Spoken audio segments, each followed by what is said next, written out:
Well, we'll continue to look at Ezra today, and Ezra was a scribe.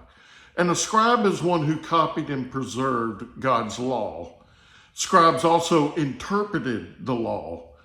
And in Jesus' time, we see where he's critical of the Pharisees and the scribes because of their hypocrisy.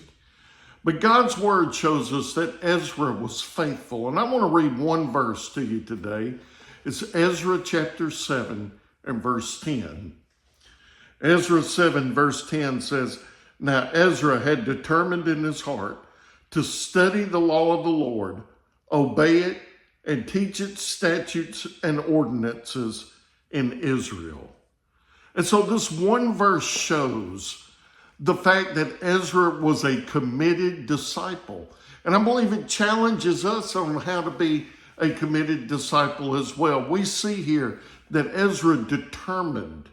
He determined to study God's law.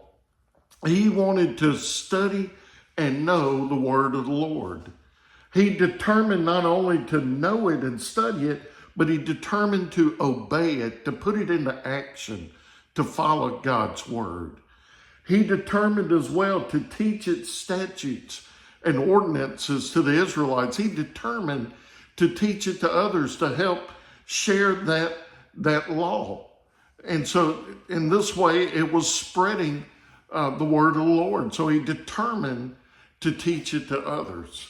He determined to study and know the law, determined to obey it, and determined to teach it to others.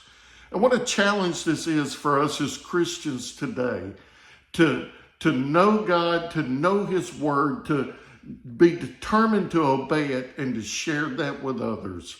And so let's follow his example and be a committed disciple.